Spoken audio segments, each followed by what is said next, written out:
In this episode of the Critical Oxygen podcast, there's all of these companies that are popping up that are trying to leverage machine learning and artificial intelligence. With any model, you're limited to what the model is trained on. Hi, everyone. Welcome back to the Critical Oxygen podcast, where we help you optimize your physiology and maximize your endurance potential. I'm your host, Phil Batterson, and today we're joined by continuing guest host, Dr. Robbie Jacobs. Robbie, welcome back to the show. Thanks. I'm glad to be back. It seems like today's going to be fun because you and I are both wildly sleep deprived. Wildly sleep deprived and, moderately. We were moderately prepared, I believe, for the topic we were initially going to talk about, but I think we're going to switch it up a little bit because I was just for the last weekend at the USA Triathlon Endurance Exchange, and I was there because I work for Moxy Monitor, which is a near-infrared spectroscopy company, and we were there as one of the vendors. But I was able to talk to a lot of really, really interesting companies and people in general, and just kind of get an idea about like the state of, like the industry and where it's heading. And I think this episode will probably be focused a lot on how things like artificial intelligence and our language learning models could be leveraged and used for either training, coaching, all across the board. So that Robbie always asked me offline, all these questions. Oh, how are things going? And I was like, you're asking questions that I want to kind of talk about on the air. So initially, so one of the coolest things and one of the biggest trends, it seems like, is that there's all of these companies that are popping up that are trying to leverage machine learning and artificial intelligence. And I don't really know like kind of the definition, like the true definition of all of this, but to prescribe training plans and then have those training plans be modified based on the type of work that you're actually doing. So it's really, really cool. So who'd you interface more with, companies or individuals? So it's like individuals from companies mostly. And then what I was what our real mission was for Moxy there was we were there showing off our physiological testing, sort of kit. So we work with a software company called FulGaz, which is a competitor of, like a Zwift or a Trainer Road. And what they've done is they actually integrate Moxy and the Moxy signal, and you can actually see it in real time on your screen as like a trace. So it's really, really nice because then you can start to see, how was my SMO2, my skeletal muscle oxygenation, changing when I, when different things happen, like within erg mode, right? When power is going up, SMO2 is coming down. And how quickly that changes is based on what sort of zones you're in. So I had a lot of really, really good conversations with like coaches and athletes who are potentially interested in doing this physiological testing and then taking, that information and trying to use Moxy on a daily or a weekly basis. And then on the flip side, because that's what our whole booth was all about. And then, we interface with a company called FulGaz. It's Moxy Monitor is like the hardware, and then Trainalyzed is the company that has the physiological model that you take all your data from, and then you push it to them, and then they basically in the back end, match your physiology to their model, and then can predict this is what your VO2 max is, this is what your second threshold is, your first threshold, your VLA max, so, anaerobic sprint capacity, essentially. And then you can get all of your zones, and then you can get your substrate utilization, and then a prediction of what they think you could maintain for certain amounts of time. So it's really cool, and it's all can be done without the need for a face mask based or an indirect calorimeter. So you don't need to collect VO2. Interesting. So they're doing substrate partitioning as well without using ventilatory gases whatsoever. Yeah, exactly. So like with all models, right, a little bit of challenge kind of goes into it, and it's probably, and this is actually a perfect kind of transition, is like, with any model, you're limited to what the model is trained on, right?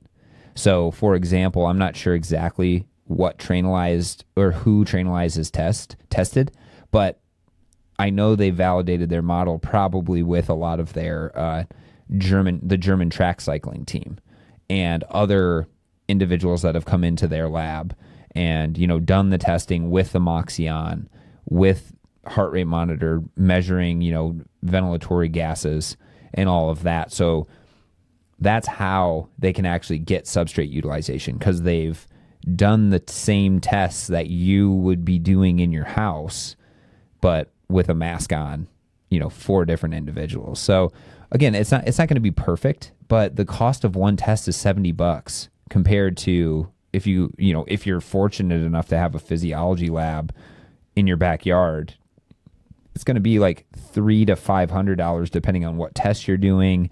You better hope to heck you have somebody who actually knows how to actually construct and make a test correctly, because that's and that was another guy I met. He's a coach who does primarily physiological testing, and there's, you and I have discussed this, is like there's certain tests for certain people, and those tests need to be modified based on certain criteria and other things like that. But then other people who do maybe so like shorter events, right, where it's like really important to know what someone's like true velocity or power at VO2 max is.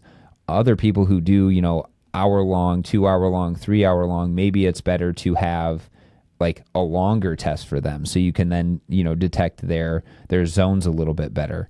So him and I had a really good talk, and hopefully I'll be able to get him on the show. And so they can do it for riding and running? It's just riding right now, but if you have like a treadmill that can hold speed / power pretty steady, and then you have something that can measure your power output, you can get a pretty good estimation. The big key is that you need the Moxy on a very dynamically involved muscle. So if you put it on the calf muscle oxygenation just goes down and then essentially stays flat the entire time. So when you say dynamic, you mean a muscle where skilled muscle oxygenation changes? Yes, exactly. Yeah. So what muscle? Like what's a better muscle? From what I've seen, the rectus femoris seems to be the best for running and cycling. So for running, rectus femoris. For cycling, it depends on what type of cycling you do. If you're a triathlete in the aero position a lot, then you're going to want to use the vastus lateralis.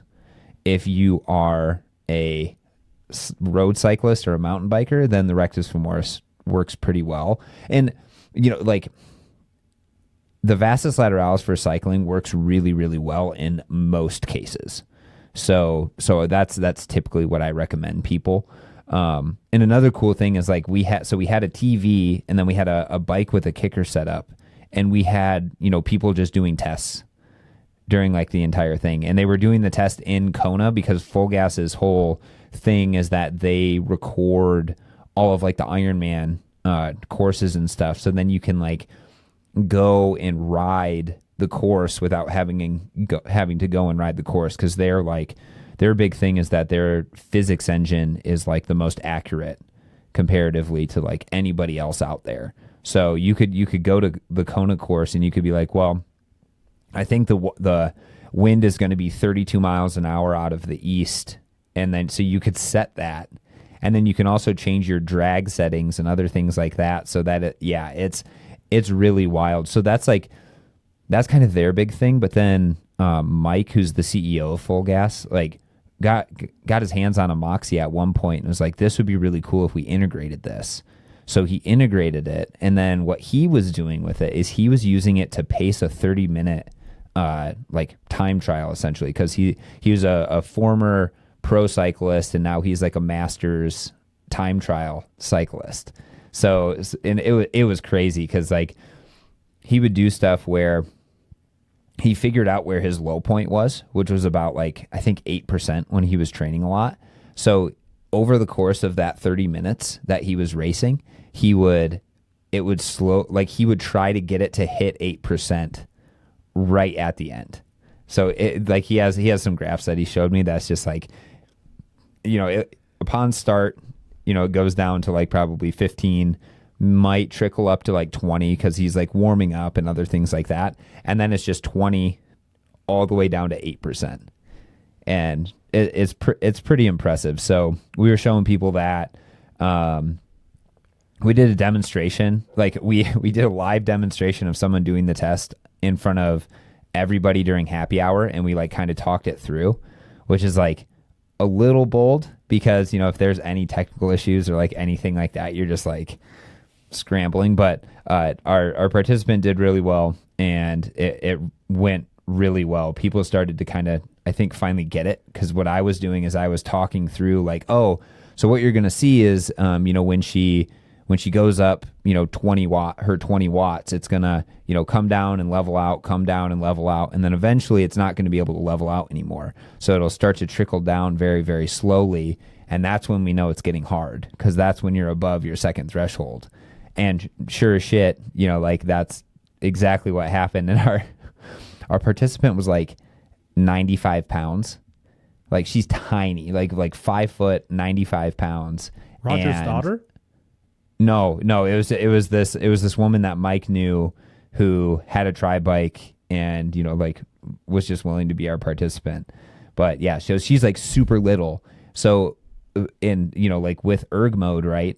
If you go under probably like 80, 70 RPMs, then it gets to be like more muscular strength rather than aerobic power. So anytime she would get under 80, it would just be like, everyone was calling it the death spiral, because it like, you could see she'd hit 80 and then it would just be like too hard for her to move the pedal. So I was like, just keep your cadence at like 100 or 110, because that's the only way that this is going to actually work out for us. So yeah, it was fun. Bold.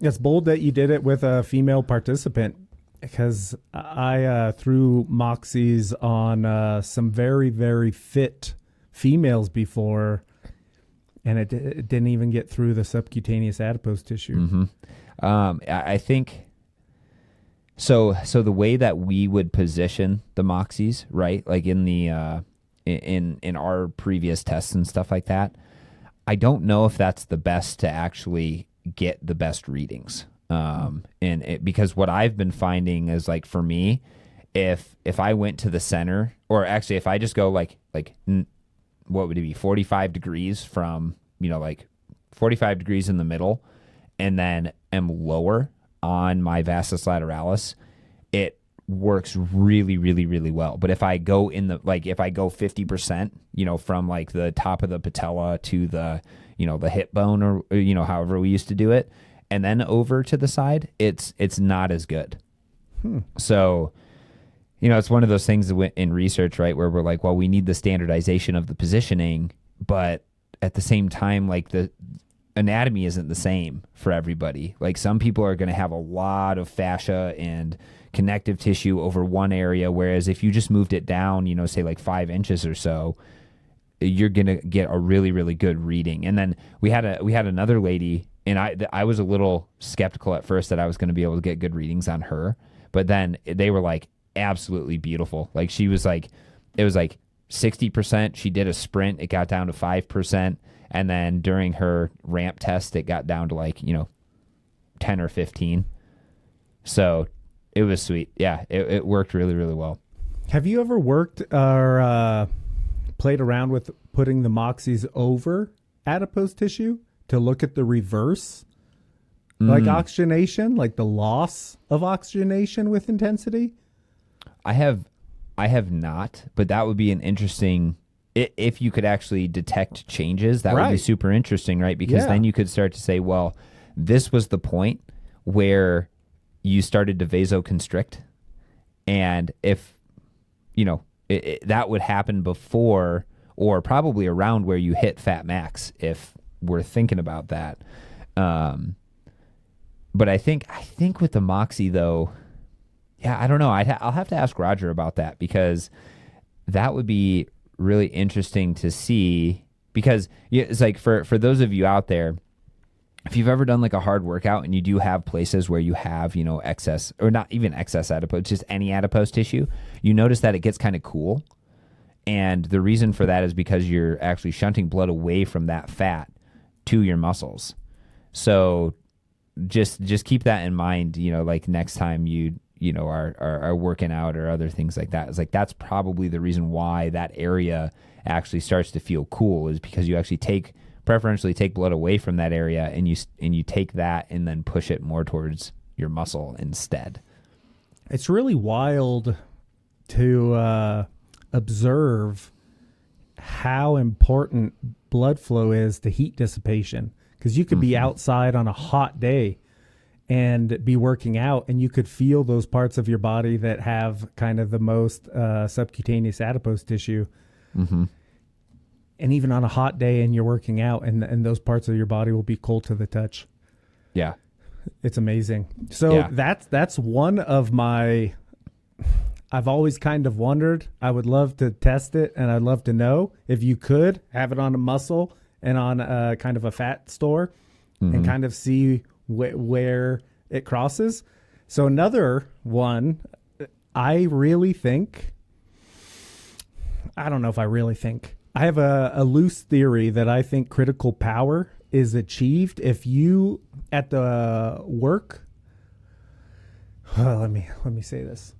I think critical power is achieved at the intensity where if you did a max test and you were looking at blood lactate with the max test, it's where your blood lactate and your workload, your percent of watt max, equal one another.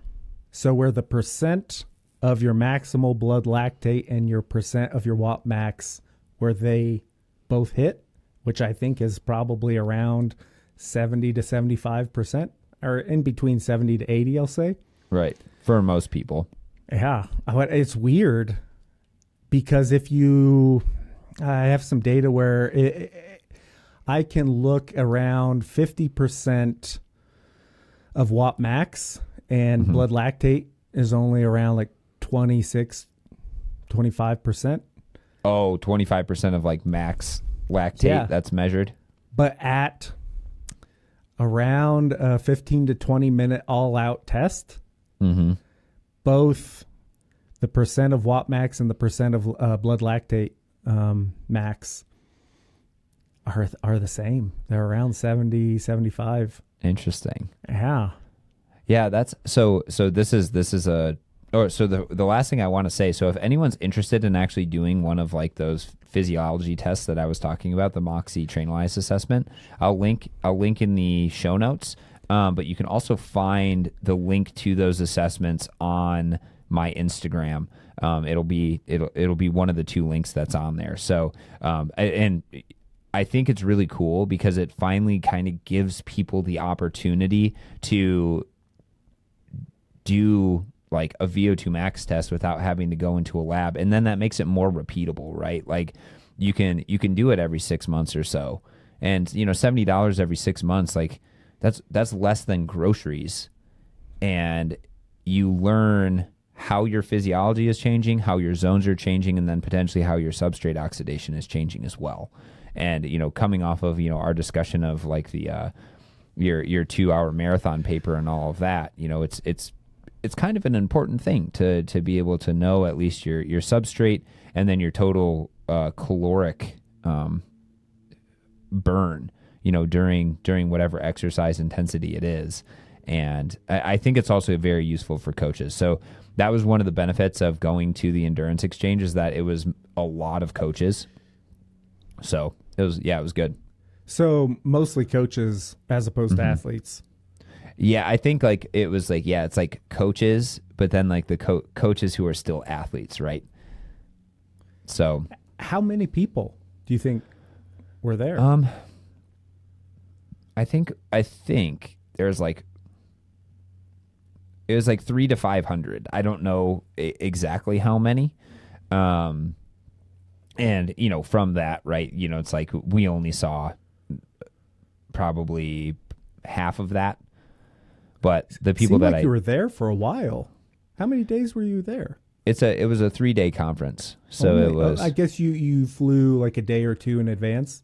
a day early and then stayed a day later. How'd you like flying around the United States around the same time that the fuselage blew off an Alaskan airline? I did not even know that that was a thing until today, when my fiance came in and was like, there was like this woman that she knows who is like really, really ingrained in like the dog training world. Like her and her husband actually like crashed their private jet and perished. So she came in and she was like, you know, really, really upset, rightfully so. And then she was like, yeah, and didn't you hear about like the Alaskan Airlines thing? And I was like, no, like, you know, it's like commercial flying is, you know, generally pretty safe. So this was recent that they crashed and died? Yeah, like within the last week. Whoa. Yeah.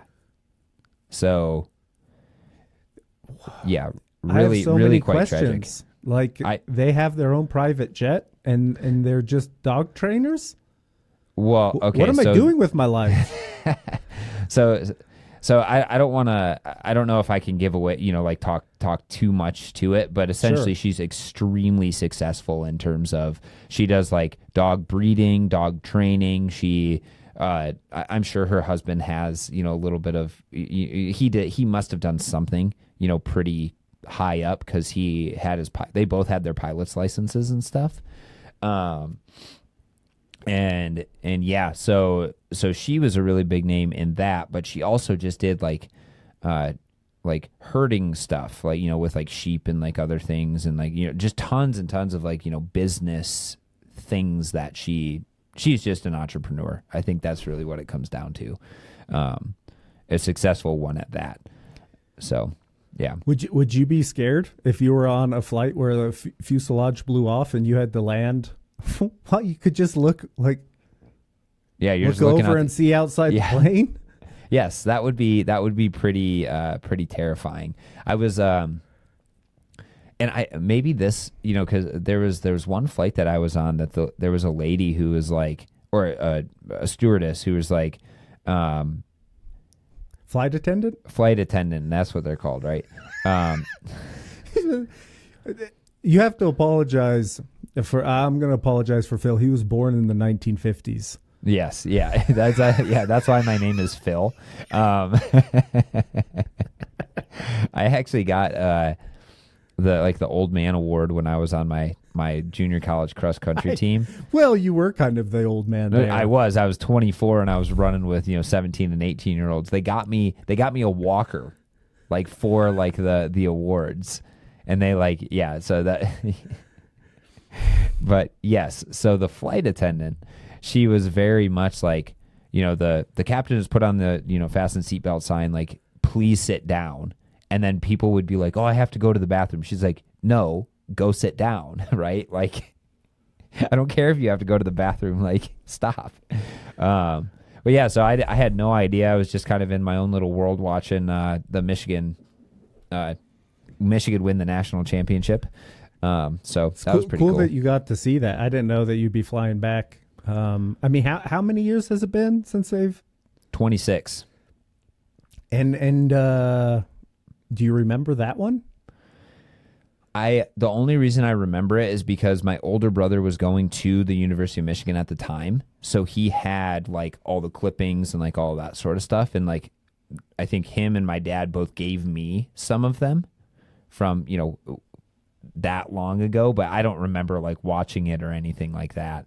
But yeah, it was cool. Like I'm not a huge football fan, but you know, Michigan being my alma mater and then being, you know, me being a fan of them, you know, since I was really, really little, it was fun to see them, and especially like that group of student athletes like go and win. And I know like there's tons of controversy with like the coaches and like other things like that, but like everything that those student athletes were saying is like they really embodied what like a team actually is. and it was really cool. Is there really a lot of controversy? Like what do you mean? Do you think that the noise about what was or wasn't done is legitimate, or do you think it's just sour grapes? Like, ooh. Yeah, well, because the Patriots did the same thing, like more, and everybody was kind of like, meh. They're the Patriots, like they just kept kicking butt at the time. Yeah, that's a really good question. I mean, it's one of those things that I go back and forth with, right? You know, because if it was like somebody taking like performance enhancing drugs and that's against the rules, I'd be like, oh, you know, you can't break the rules if the rules are made, right? Right. But then at the same time, I'm like, I think everybody plays fast and loose with what they can do within the realms of the rules, right? I mean, that's what everybody does. Yeah. Yes. No, I know. And you know, if it was Ohio State, yeah, sure, I'd be mad. Right. Sour grapes. Yeah, exactly. But at the same time, I'm like, I can guarantee you they weren't sending scouts to Washington football games or Alabama football games on the off chance they had to play them in the college football playoffs, right? They're like, no way. So it doesn't matter if all of the other, 13 wins before that were vacated. You couldn't possibly have an argument to vacate the last 2 wins because there is no way you could actually prove that Michigan was stealing signs from Alabama and Washington. I think I totally forgot that the national championship was even last night, and I was working until like 8:30 because I have like 7 years of work that I need to try to catch up on. But I heard this morning it wasn't probably stealing signs. It was like, I don't know if it was just the difference between like Michigan's offensive line and Washington's defensive, or just the lines in general. I heard that there was something like 1,500 pounds difference. Like where Michigan had 1,500 pounds more. I mean, that's huge.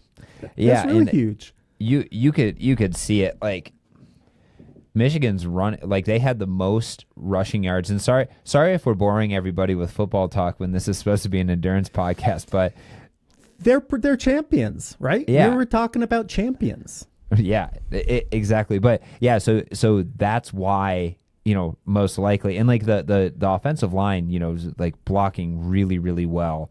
And that's probably why Michigan had, 300 plus yards on the ground. And it was like Donovan Edwards had two carries, 2 touchdowns, and like 100 yards in the first half. So it was like there's a little bit of luck in there, as well, right? So, and then it was on the flip side of things. It was the defense and the defensive line that was putting a lot of pressure on the Washington quarterback, and it just seemed like he couldn't really deal with it. They couldn't really get the ground game established, and yeah. I was impressed by the way that Michigan played, it was fun. It was fun to watch. Well, let's review around last year. What was going on with Michigan football around the Bulls? They lost to TCU in terrible. I mean, by like a touchdown or something. They kept coming back, and then TCU would just stay ahead, and then Michigan would start to come back. And really, Michigan, I thought, lost it last year rather than they lost it for themselves rather than being beat. But I mean, hats off to TCU still. But that I remember, I forgot that was the national championship game. I just remember. No. That was the playoff game. Oh, before. Right. Yeah, and then TCU got beat by Georgia. So that's where everybody was like, oh, the SEC is always going to win. Every single, case in point this year, that finally didn't happen, which is good. That's just what makes it fun. I just like, if I'm not rooting for somebody, I just like to see a good game or a good performance. Yeah, I totally agree. I think like the Alabama-Michigan game was probably the most exciting game.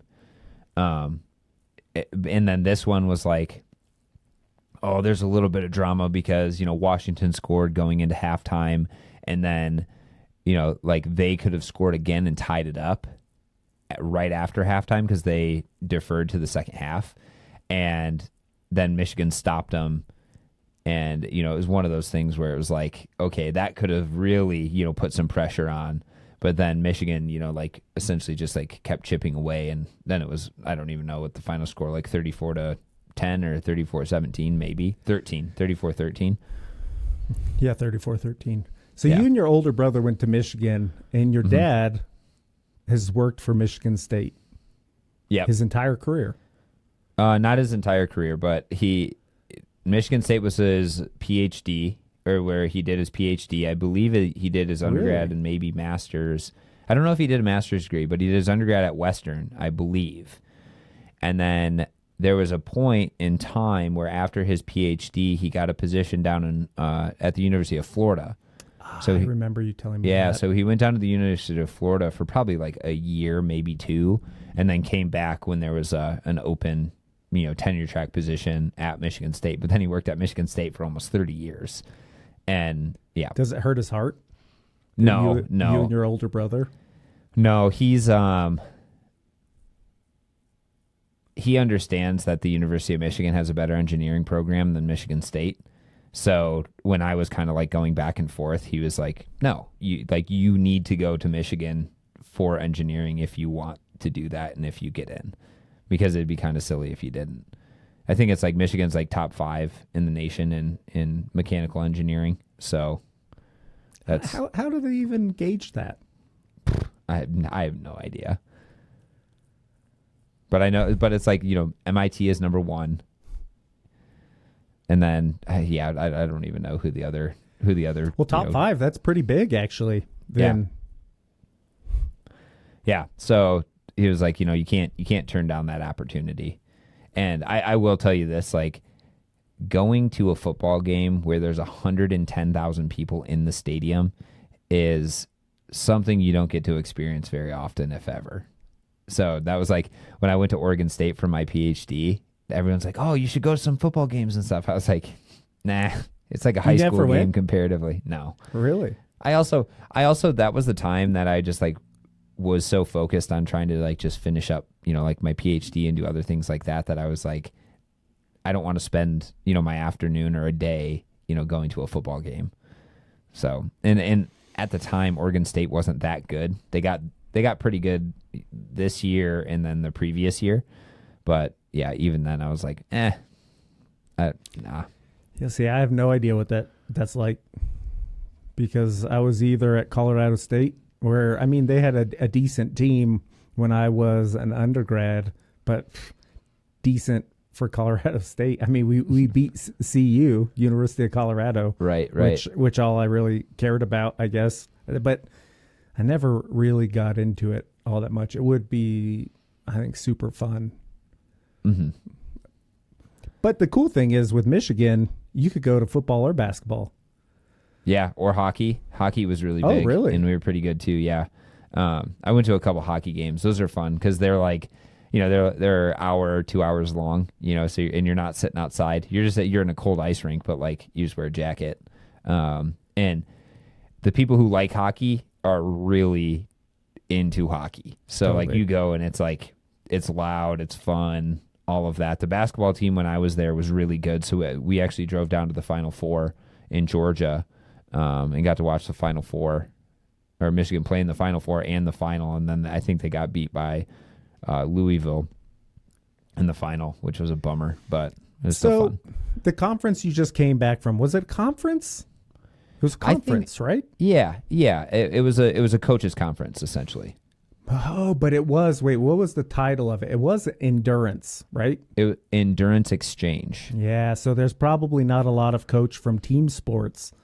Correct. Yeah, but do you I think so. Working with Moxy, do you get a lot of communication from coaches that also run team sports just as much as like endurance sports? I don't know a percentage, but we definitely, it's more heavily leaning towards like the endurance side of things. And then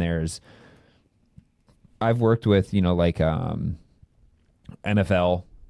strength and conditioning coaches, NHL strength and conditioning coaches, and talk to them through like, oh, well, what do you think, like the best way to implement this would be? And most of the time it comes down to, again, like that testing sort of stuff. I'm like, exactly. Well, put it on them when you're doing repeated sprint tests, or, like, cause that's a little bit more indicative, and you're always trying to figure out what's the best test to administer to an athlete that's going to be the most representative of the sport that they're doing. And I really like kind of like the repeated sprint test for things like soccer, hockey, basketball. Football's a little different, and I think people use it a little bit more for like return to play sort of things, like from ACL injuries and other things like that. Moxy isn't a medical device, but PTs especially, have had success in the past looking at imbalances in muscle oxygenation and trying to match those up a little bit better. When you say it's not a medical device, what has to be done for it to be classified as one? You have to go through like FDA approval. But even to be on the market in the U.S., don't you have to go through FDA? You don't. Mm-mm. No, if you're a sport technology device, it's kind of like supplements in a sense. As long as you can show that I think as long as you can show that you're non-invasive, then you're not at risk of getting in trouble about stuff. For some, that's interesting, because I have absolutely no knowledge about this whatsoever. But my PhD advisor, Carson Lundby, created a hemoglobin rebreathing device. Mm-hmm. He made it's crazy. He went to the same factory that provides the cover for the Ouroboros, the O2Ks. And so it has the very similar body to the O2Ks. Yeah. He told me how long 1,000-page document for it to get approved in Europe. And he was complaining to me about how the process in the United States is even worse. And so they weren't going to get it approved. But I don't understand, why couldn't it be used in research?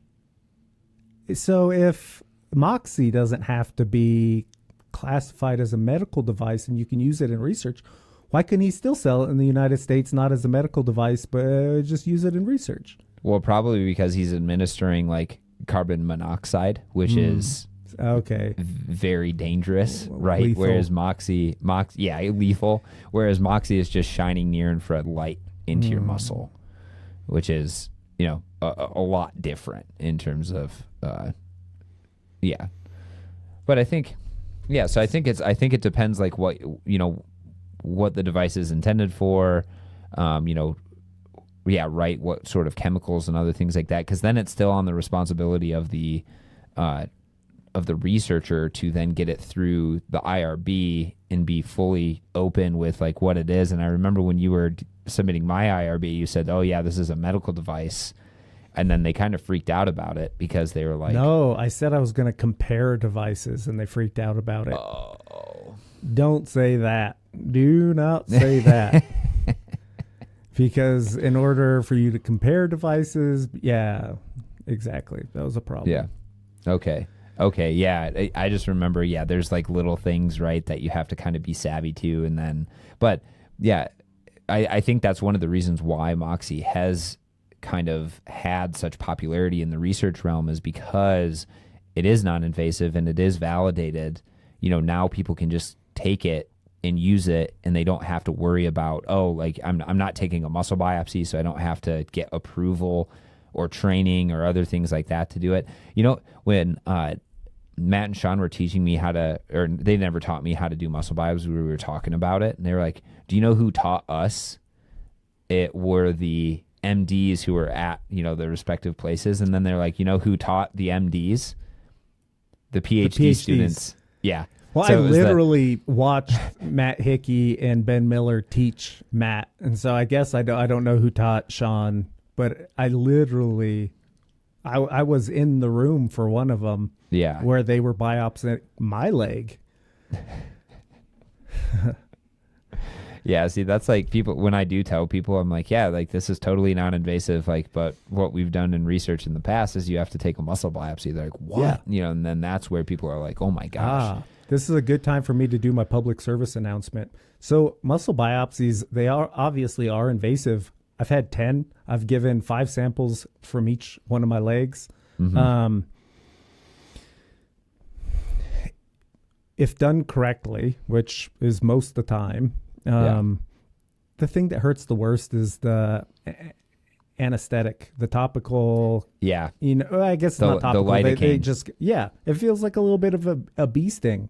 Yeah. But other than that, as long as you're not looking, there should be a rule that you should never be able to watch a muscle biopsy before you get one, because it looks so much worse than it actually feels. You just kind of feel when the needle pressure drops in, you feel some pressure, but your muscle will spasm kind of involuntarily because you're going through spindle fibers. And so the reflexes from those spindle fibers, it feels a little weird, but other than that, I actually think it's cool because then I get to work with my muscle. No, I know it's we would always have people who want to watch it, and we were like, no. So we would always put a pillow over their chest, right? You know, so they can't like look down, and then we'd have like HGTV on, you know, so people could be watching stuff and something nice. Yeah, I only had, so when I was doing informed consent and talking to people about, you know, my study where we took a muscle biopsy before and after 7 sessions of high intensity interval training, there was only one person who, when I explained that to them, was like, no. And I was like, well, great. That's what the informed consent's for. I explained to you everything, and then you decide if you want to be in this study. So cool. Thanks for coming in. See you later. And, you know, then that's that, right? But yeah, it's really interesting too, because you're only taking like a pea-sized amount of muscle. But the big thing is like the risk of infection, right? Like, you know, if somebody goes and they like get in a hot tub or like do other things like that. So we always advise them, right? It's like, don't do that. You know, make sure you walk, make sure you do other things like that. And I would go work out. So as long as I could, I would, the sooner that I would either run, do the elliptical, or get on a bike, the faster it heals. Like, within 3 days, if you remain active, you know, and the wound care is optimal, it's fine. And I love the little scars. Actually, I don't even have scars. Well, they're hard to see, so lots of people don't want to do it because of the scars. But and that's like as researchers, it's kind of like a little bit of a badge of honor in a sense. Like I never got one because it was just I wasn't part of my study, and you know, it was just like well, but I would have been willing to do it, because one of my stands as like a researcher is that if I'm unwilling to do something, I do not want to do it to a participant. Like, you know, bottom line. So I was 100% willing to do it. I just never, you know, had an opportunity to actually have it be done. I probably shouldn't say this, but occasionally there's a bad biopsy. And really, the only thing that I saw happen that I really wouldn't want to happen is one time the biopsy needle has a little window because you apply suction and it kind of sucks the muscle into this hollow needle, which you can then use to slice the muscle sample. Pulling the needle out one time, I saw it get stuck on their IT band. And that little window, and you saw a little bit of white of the IT band as they were pulling it out, and they passed out. That hurt so bad, I guess they kind of passed out. And this was a long study. It was a training study, and their IT band was inflamed throughout the entire study. Yeah.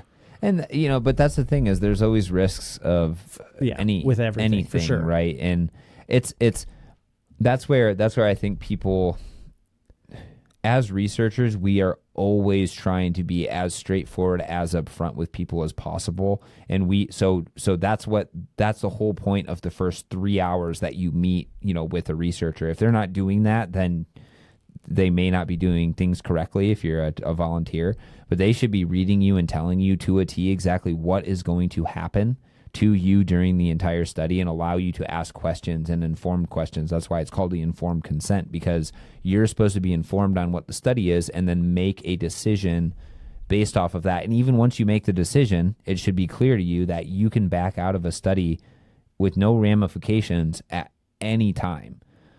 And that's like back in the day, that's not how it went. And there were some particular studies. I think there were like more psychological studies where they like really mess some people up. And like then the Stanford study? Something like that. Yeah. That was like the power. The prisoner, the guards and the prisoners. Yeah. Yeah. There was some pretty messed up stuff that required, legislation to be passed. And now, we're a lot better with that, because, some people take it to the nth degree and it's inappropriate. But yeah, but that is like the cool thing about NIRS, is that it's totally non-invasive. So you don't even have to prick your finger for lactate values, right? And you can still get an idea of how your physiology is responding. I don't like fingers. I would rather go for earlobe, but which is just a little bit more difficult to get them to bleed. Right. Well, and then it's like, well, you can't do a self earlobe prick, right? That's part of the problem. And there's still a lot of people who are really behind, like the lactate stuff and all of that. And the really interesting thing is, like, people are always like, oh, well, if you could get Moxy readings to be like a surrogate for lactate, like, oh, you're at 4 millimole here, then that would be perfect. I'm like, no, I don't want to do that, because then we're basically conceding and saying that lactate is what we're trying to measure. And no, we are not. We're trying to measure changes to muscle oxygenation, which I would say is driving lactate production. Like, it is the precursor to lactate production.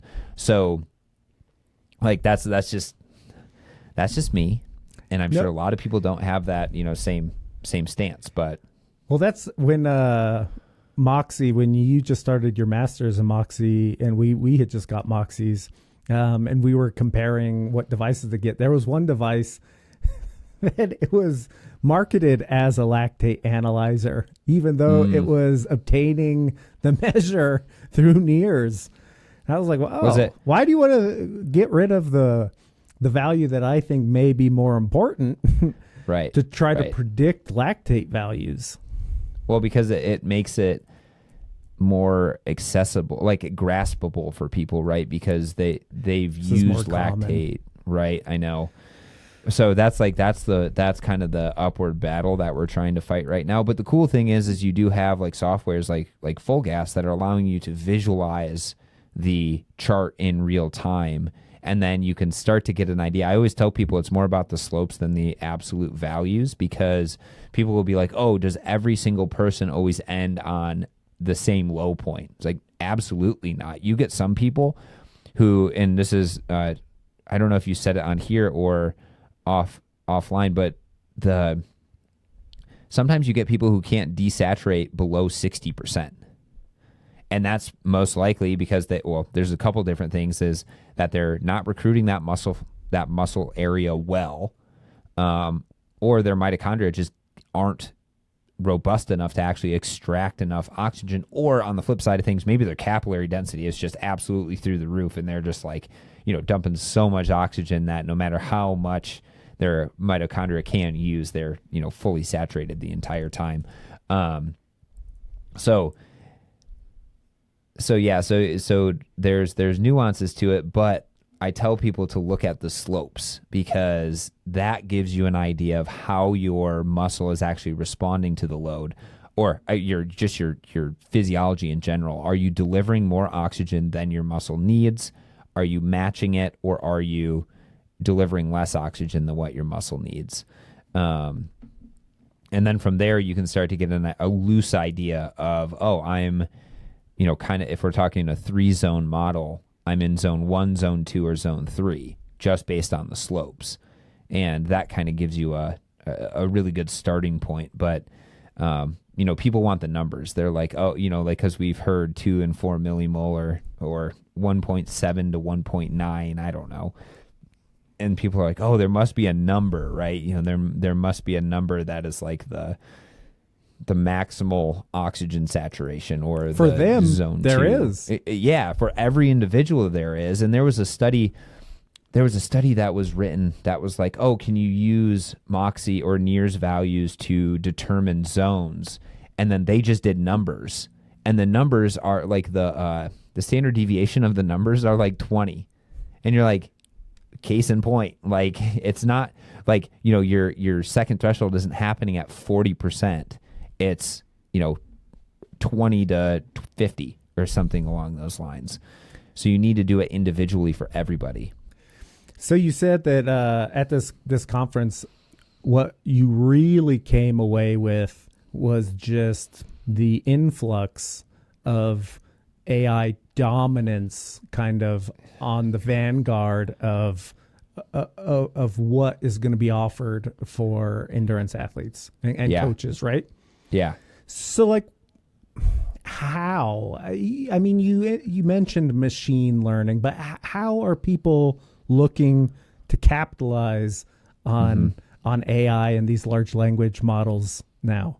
Yeah. No, that's perfect. There's a company I'm really interested in talking more to. They're called TriDot, and what their platform is that they basically make you a training plan based on how far out your, whatever your race is.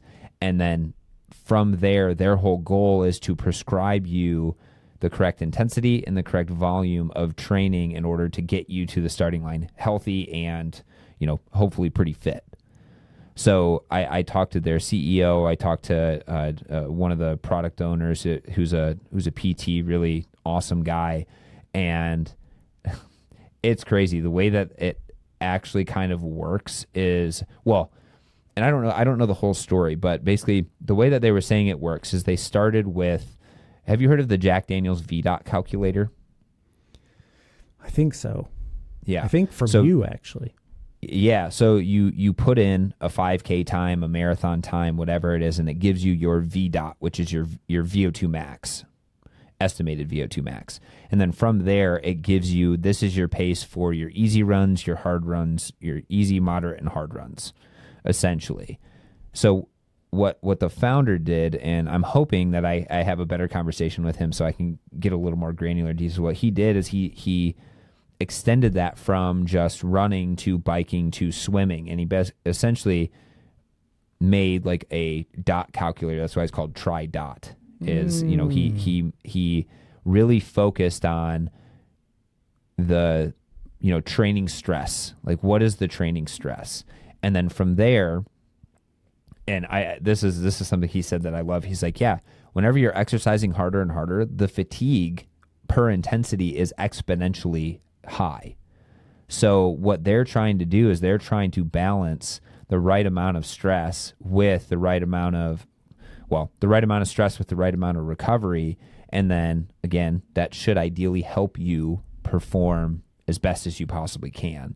So what they do is they have like, and I'm gonna get onto their platform and really like dig into it and just see what it's all about, how it changes, like other things like that based on how I train and exercise.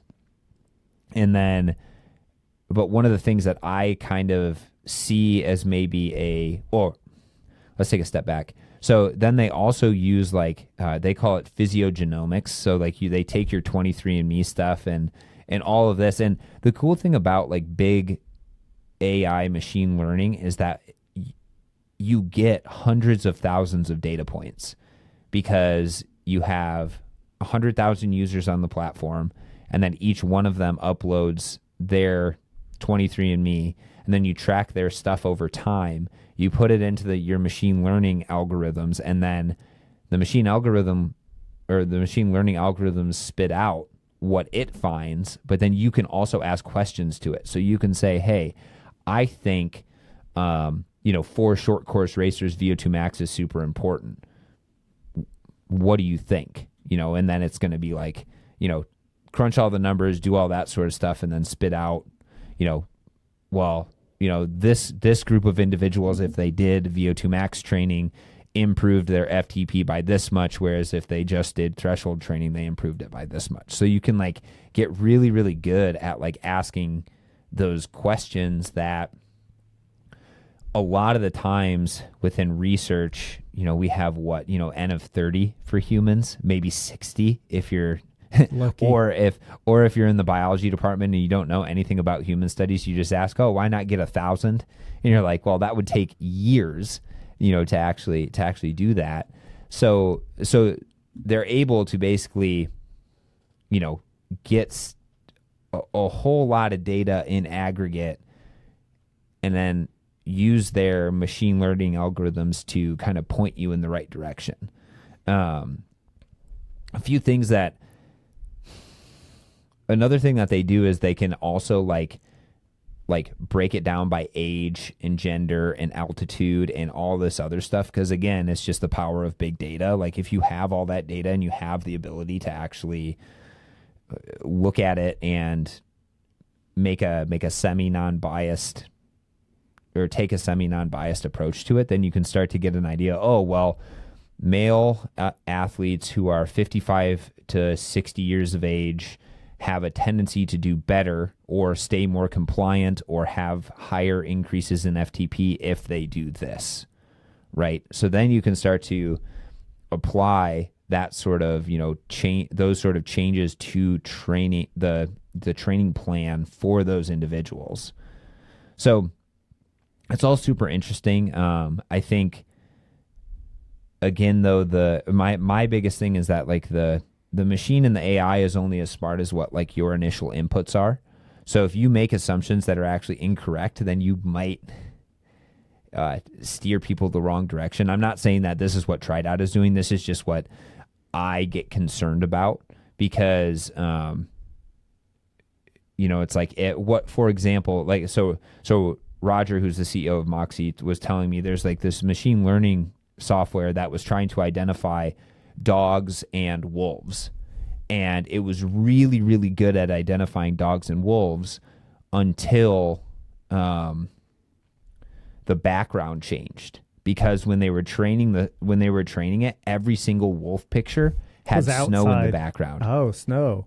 Something like that. So they were really, really good at detecting like, the wolves and the dogs. Whereas when it was like a summer picture, it was always wrong.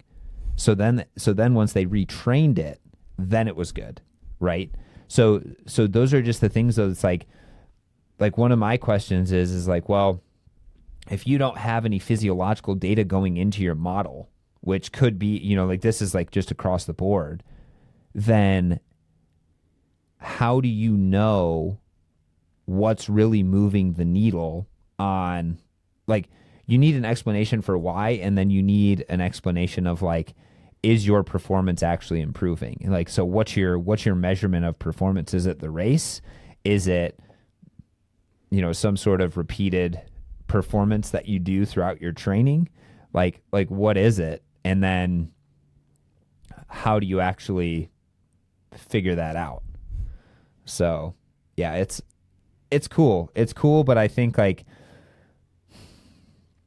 we still may need to be a little skeptical, about it. It's For not sure. just going to come in and just change. It's going to change stuff, but and most likely, right, with something that is truly like keeping people from overexerting themselves all the time, like, by reining it in, then of course that's going to be better than what we currently have, because we have, the world of like, Zwift and Strava, where you get rewarded for higher numbers all the time.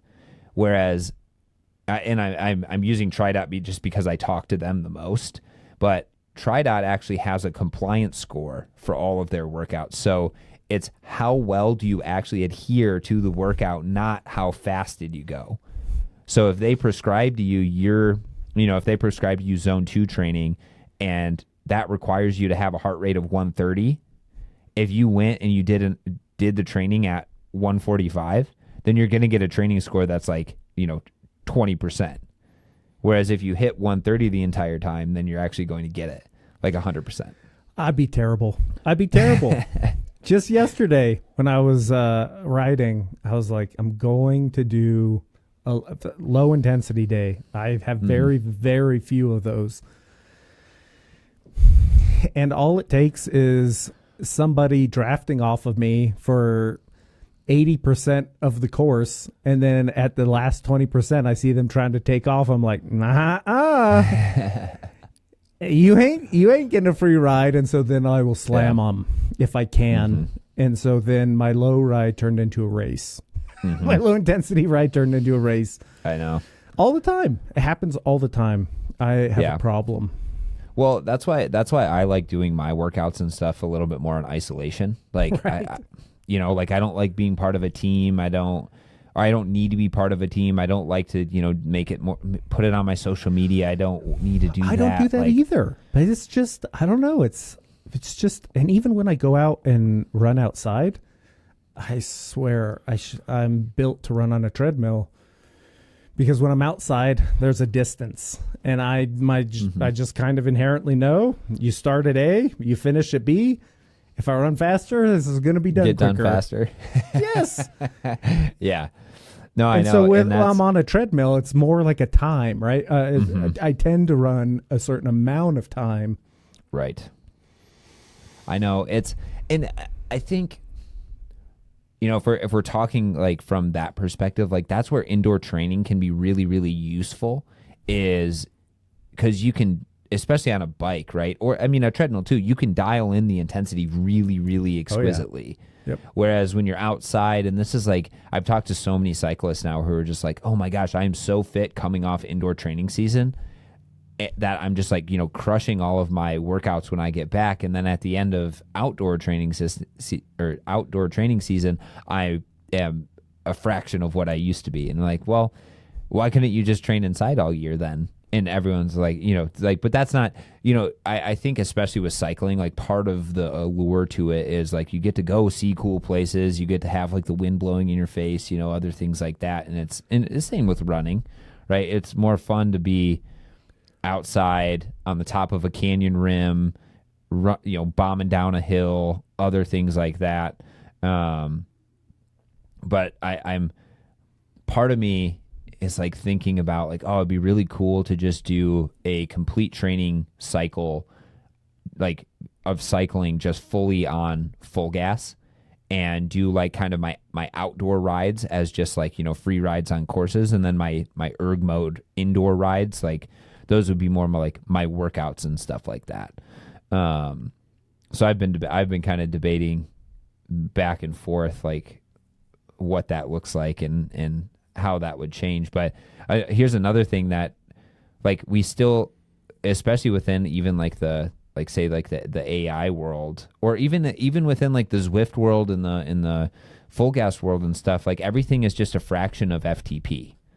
So you have like, the first thing is like you have to know what your FTP is, but then the second thing is like, well, is that actually a valid test to figuring out what your truly sustainable power is? Because most people do 20 minutes and then it's like multiplied by 0.95, and you're like, okay, well maybe for some people that probably works, but other people it definitely doesn't. And when that test was being first being designed, you would do a 5-minute all-out test before, and then you'd wait a while, and then you do a 20-minute test, with the idea that 5-minute test is going to, kind of pull all your W prime out of the system, and then you're kind of at your FTP. But nobody does that anymore because a 5-minute all-out test freaking sucks, and that's hard. So that's where I'm. And then people just use some arbitrary percentage. Still, they're like, oh yeah, we use, it's like 50% of FTP is like what your zone 2 is, and that's probably a little low now that I'm thinking about it and saying it. But it's like, but you're just like, okay, well, what if you actually did, physiology testing? And this kind of brings us full circle to where I think like you need some level of real time physiological monitoring that's not heart rate, because heart rate is great for being like, oh, this is where zone 2 is. So like, figuring out a physiological intensity where zone 2 is happening, but it's terrible for actually being able to identify when zone 2 is happening. And that's where I think, that's why I think SMO2 really, could shine, no pun intended, as opposed to lactate, which is from what I'm not aware of anything that actually does this, but there's no lactate meter that you take a reading and then it pings to your device. You always have to manually enter it. And then 2, you're only getting one reading every 5-10 minutes. So it's like, okay, well, we have no idea. If you're taking 2 measurements, but in 5 minutes, we don't know if it's going like this. Right. Or like this, or Totally. like this, or like this, right? Yep. So that just the level of fidelity that you have with lactate is so low that it's just so hard for me. I know, and people who probably listen to this podcast very regularly probably are picking up on my bias that I don't really think that lactate is the true way to go. Don't get me wrong. I think it can tell us things that are okay. This is always me kind of like being like, well, it depends. Like if you're looking at carbohydrate status or nutrient status, other things like that, I do think it's useful. But I think it's just too complicated and doesn't tell you enough. So at the conference, did they talk at all about continuous glucose or lactate monitors? I think somebody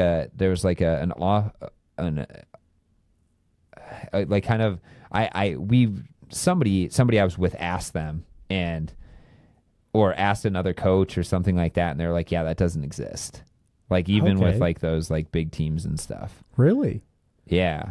So I don't know. That's just like, that's kind of like, I don't think anyone has really, because there certainly weren't any at the expo.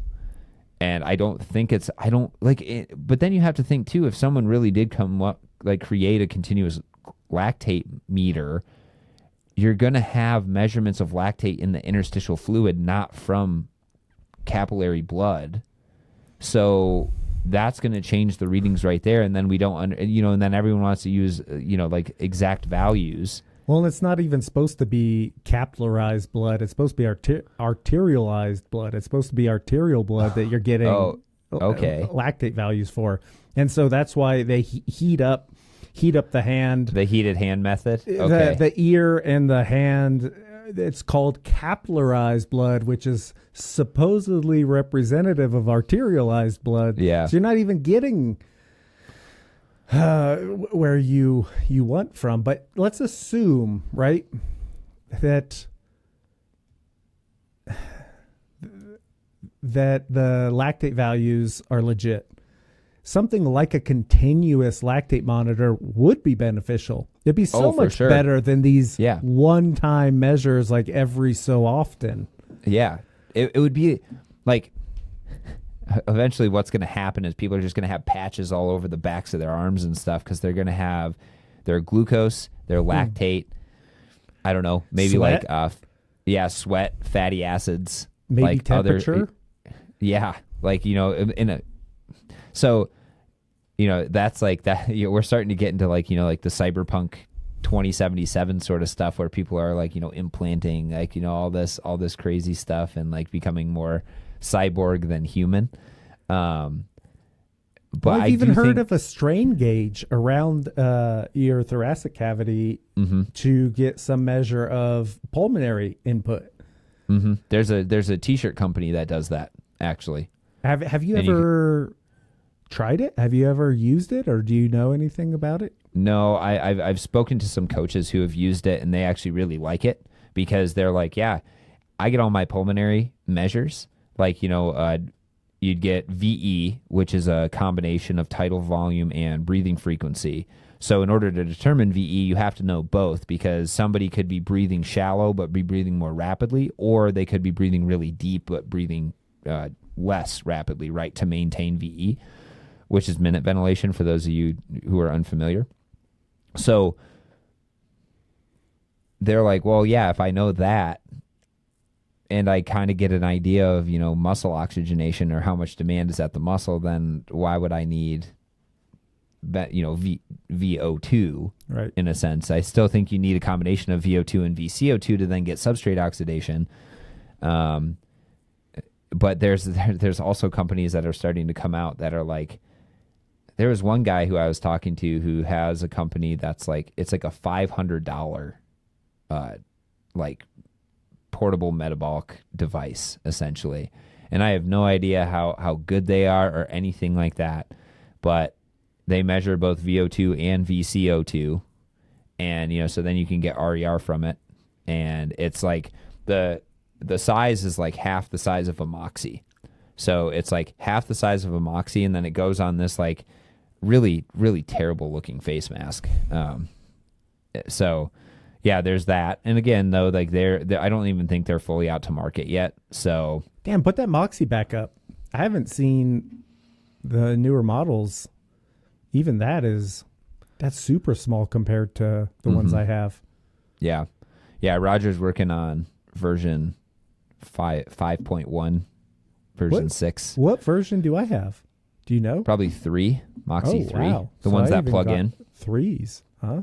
Yeah. I don't know though if there was a 4 in between, because I just remember, because I have some of the ones that you have that like plug in, and then these ones all go on a charging coil. But it's always it's fun to work with Roger, because you get to learn all the ins and outs of like the develment of different things and all that.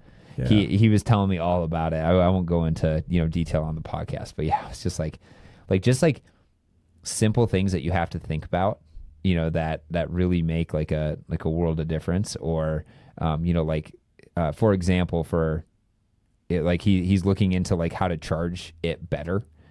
And there's no like standardization with like, charging stuff. So it's just really, really crazy, because you expect charging to always work, but you never appreciate the fact that like, these designers and stuff have to go through hundreds of iterations for the charging to actually work correctly all the time. Because there's like companies, for example, there's companies that use magnetic charging. But sometimes, like, so they have 2 pins that go out of like the little charger. But what would happen if you put a metal thing on 2 of the pins is you short it out and shit catches on fire, because your cord gets so hot that So that happened to some of my earbuds. I bought some like cheap earbuds, and that happened to them, and they melted. I'm lucky that it didn't start a fire actually. Yeah, that's like, so I have a heater right next to me, and what people, say is like, you feel the cord, and if it's getting warm, then you don't have the right socket for it, because like, because it's pulling it's pulling so much current to actually warm things up that like, you could melt it, and then you could cause like an electrical fire and like, all this other stuff. So it's like it gets a little scary. Electricity is always kind of scary. Did I tell you the first time I ever touched like the horse wire that with like the electrical fence that we have? Oh my gosh. So we were living at my fiance's parents' house for a little while, and for some reason, like the fence, well, not for some reason, the fence that the horses are in the horse pasture has like some electrical stuff to deter them from breaking through like the fence and stuff like that. So for some reason that wasn't working very well. So like I was like putting my fingers on it, and it was like fine. It was like, just give me a little like spark. And I was like, this is nothing. And I must not have like, like the current must have just been going like, down my fingers here, and then not creating like an actual like all the way through my body. Because what happened is I like did something where I grabbed the fence and then grabbed like a metal pole, and it felt like somebody took a baseball bat and hit me in the back. So, and I was like hanging out with my fiance at the time. So I turned around and I was like, what the heck did you just do? And she was like 30 feet away. And then I was like, wait a minute. Like, that wasn't you. It was like it felt like, somebody just came up like, football, kind of like punched me in the middle of the back.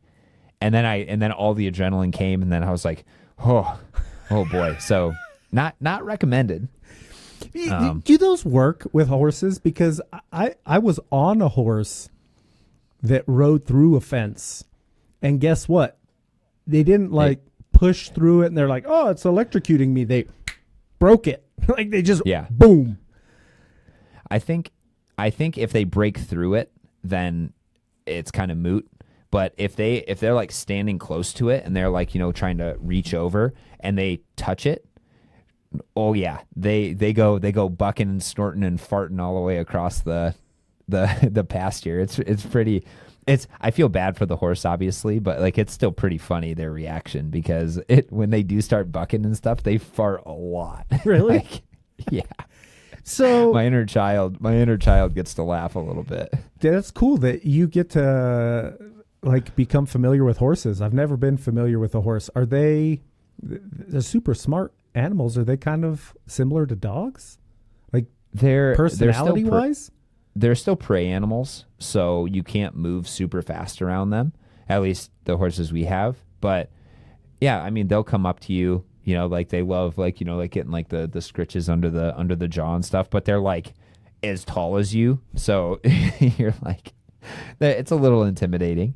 But yeah, I mean, the horses we have, they're absolutely great. They are the friendliest. Like they're so good with, new riders, older riders. Like I could get on, Coffee, who's one of our horses, and she'd be fine. She'd just chill, no big deal or anything like that. But you really gotta kind of shop around and find good horses. Whereas like dogs, because they're a little bit more prey or like the pack hunter animals, you can wrestle with them and you can like kind of mess with them and like do other things like that.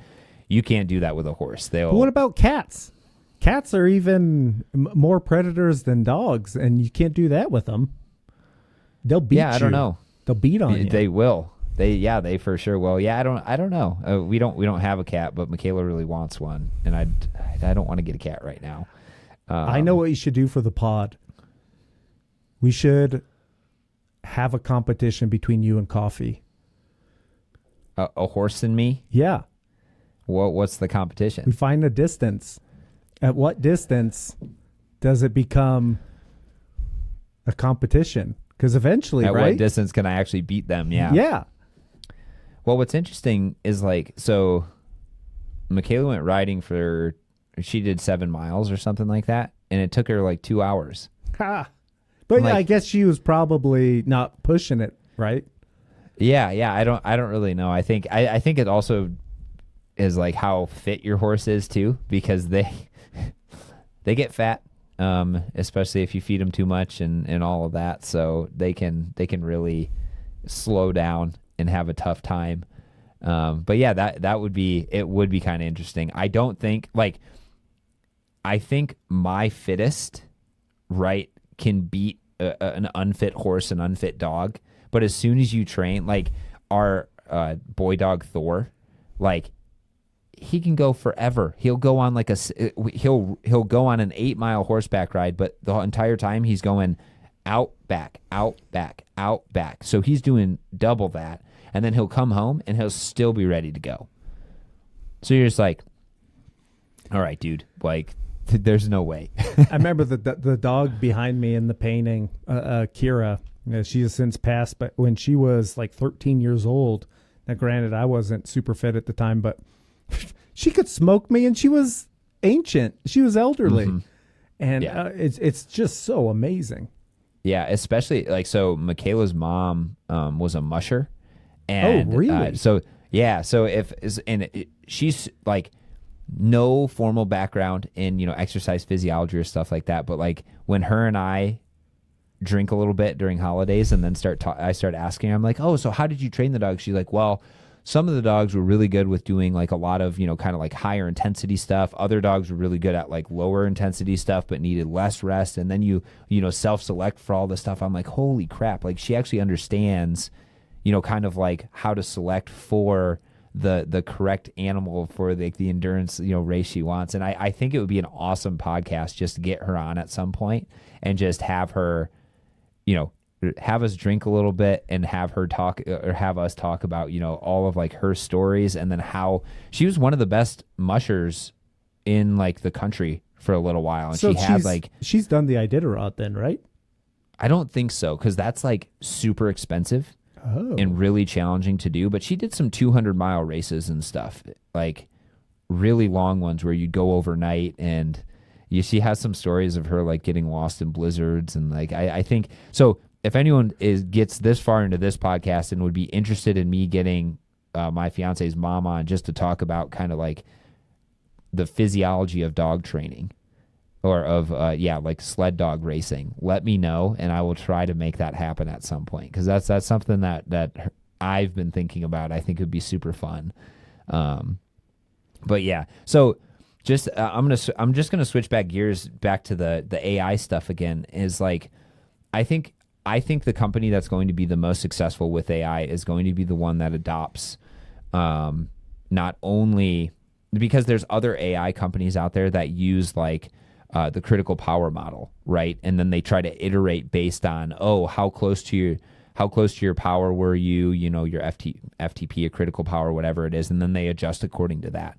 But I think that the first company that actually starts to adopt more physiological variables and can effectively integrate that into their training plan or their changes in training plan are going to be the most successful, because then you start to be able to get more sophisticated in terms of the training you're prescribing. You can prescribe VO2 max training or any iteration thereof. You can prescribe FTP and threshold training, any iteration thereof. You can prescribe zone 2 training and get really, really close, potentially on a daily basis, on a daily basis, essentially. And then you can then start to maximize those adaptations, because you're like, okay, well, we're listening to the physiology here. And by listening to the physiology, we're able to take how this person is responding to the training, and then we're able to tweak that training every single day based on their physiology. And no one's done that yet. So this is, if you are somebody who, has an AI company or anything like that, let's talk and we'll figure out how to actually do that. One of your guest hosts, was he in this area? No. Yes, he was working on a company that, yes, I will get David Melman and talk about this. Yeah, I will for sure, because he actually just sent me an email with like a bunch of topics he wants to touch on, but I want to dive deep into the AI side of things with him, because I think he probably knows more about it. Well, it's hilarious, because I've been using ChatGPT pretty soon after it was kind of released to the public, and it sounds like the same problem. Prompts, right? You have to have the right prompts, right, for these models to work. Mm-hmm. Yeah, and then so this is where I get all excited about it, because I'm like, I think everybody, okay, so I think there's two things that people get worried about. Is like, coaches get worried that AI is going to take their job, because that's what a lot of coaches do. They look at the data, they say, okay, how's my athlete responding? And then they change the training plan accordingly. I think that it affords coaches the ability to not have to do the training plans as much anymore, all that busy work. And now you can actually focus on being a coach, which is connecting with somebody, seeing how they're responding to training, the interpersonal skills, the communication. Like, you can actually show you care more by, talking to them more often. So I think that will be a paradigm shift in the way that coaches interact with their athletes. And then at the same time, I always get a little worried. It's like, okay, well, me as a physiologist, am I going to be out of a job? But one of the things I think, no, because what we as physiologists are able to do is we're able to put a why behind what the models are actually doing. So, for example, if you had a model that was, doing a lot of zone 2 work, and then, as you built volume, you can explain that, right? You have a why explanation, because that's I think what is necessary to then validate, or, still give yourself a little bit more of a, it's just a way of establishing credibility, right? Is you have to have a why behind it. You can't just be like, oh yeah, this is what we do, right? And for some people, it's like, yeah, it doesn't matter. But coaches, it's always going to be important for them to be able to understand the physiology. So I want to really be that person who is like teaching the coaches the why behind, whatever it is you're prescribing, whether it's you're making your own training plans or whether, another company is making your training plans for you. So I could already be replaced as an educator with ChatGPT. I think that ChatGPT on average is probably a much more patient, thorough teacher than almost anybody. But it's the same thing, right? The personal relationship to the content and kind of it's poor on motivation. It's poor on it has empathy, but it's you don't empathize all that much with an LLM like you would somebody else. Right. And we're just scratching the surface anyways. We're so inefficient and we really understand so little that it's going to open like every single time I complete a study. It's not like, well, I wonder what there is to research. That project it's like, here's the 14 other questions. Yeah, exactly. Yeah. Totally. Yeah. No, I know. And that's the cool thing about people who are problem solvers is like what I see AI doing for everybody is AI is going to take like the mundane tasks out of the job market. And what it's going to do is it's going to allow us as humans to then focus on either that creative side, that connectivity side, like the truly like interpersonal, sort of like side of things. And so another thing that's really crazy is like, so Dave Shell, who it works for FulGaz, has a podcast that I've been on. He just released a 20-minute podcast that was completely AI generated. That's what I'm scared of. Now that's what I'm scared of is people saying, "Oh, I saw your podcast." I'm like, "Which one?" They're like, "The one where you called everybody an idiot." I'm like, "What?" Yeah. I'm scared because there's already enough of you, definitely, but me just being on this podcast is probably already enough information for someone to deep fake. The only reason why someone would deep fake me is I don't know. I don't think I've pissed off too many people other than Big Lactate. So that's about the only people who would really, spend the time to do that. But so did you watch it or listen to the podcast?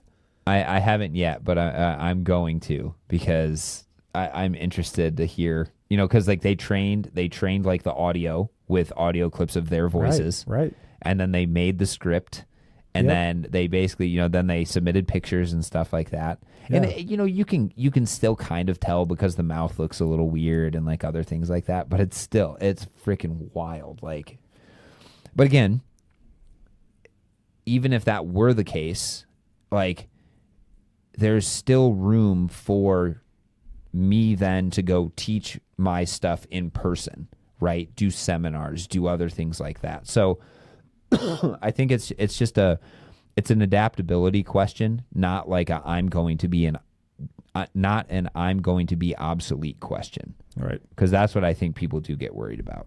Yep. And if you're worried about becoming obsolete, guess what? You have an LLM. It can help you. Yeah, exactly. So, and from there, you can become more efficient in the work that you do. So, this was a good talk. I love kind of thinking about, how technology is moving forward and how it's going to help us, right? I think a lot of people get really worried that it's going to be like, oh, the singularity, and then, we're going to just be ruined or whatever it is. But I really do think that with the proper use and implementation of technology, we really do, as human beings, have the ability to make that step in, closer to people actually enjoying what they do all the time, having purpose and having fulfillment, and being able to continue to make that's why I do the podcast, is to make like the human connection. Like I'm not just like talking at a screen, right? We're having conversations about stuff that interests us. I mean, like listen to this one, right? We started with like talking about Moxy, And then we moved to, like a Michigan football for a while. And then we were, like on our, like the AI sort of stuff. And, it's all stuff that's like really interesting to me. So, with that, I think we'll wrap it up because this is probably one of the longest episodes actually we've ever recorded, other than the yeah, hour. I know it's been a good one, but so for those of you who don't know, and this is probably going to be released with these episodes and stuff, but Robbie and I have been recording Journal Club episodes that are available kind of as like a paid subscription, just to support the podcast and do other things like that. So if you are interested in kind of taking a deep dive into different studies and our conversations with those studies and, their pros and their cons and just really, really detailed discussions of that, head over to thecriticaloxygen.com and, take a look. It would really help if you guys, supported us doing that. If you have any questions, you can always find me at Critical02. Don't forget to leave a 5-star review on, whatever podcast or whatever podcast platform you're listening to. It really helps me out because then we get pushed out to more people. The more people we get pushed out to, the more we can, kind of share this education, especially in the physiology realm. You can find Robbie on Twitter, or X, formerly known as Twitter. So go and follow him there. And if you're on YouTube, comment down below with any, topics, questions, or anything like that. If you want, weigh in. What do you how do you think AI is going to affect, the exercise physiology space, especially from the coaching and training standpoint? Robbie, you have anything to leave them with? No, just ask questions. That's one thing. I love it when you bring questions from the viewers or the listeners to the podcast, that we can personalize and individualize this experience for you. Yeah. Please do it. Yeah. I love it. Yeah. That's what we're here for. We have a lot of opinions and a lot of topics we want to touch on, but it's always fun to be able to try to answer your guys' questions as well. So I'll do a better job of jumping on Instagram and asking those questions so that we can maybe do some Q&As and stuff coming up. We will get back to the signal transduction and how our bodies adapt molecularly. This was just kind of a little bit of a funky week the last week with me going to the Endurance Exchange, so I felt like it would be pertinent for us to actually discuss that. So with that, we really appreciate everybody listening, and we'll catch you guys in the next one.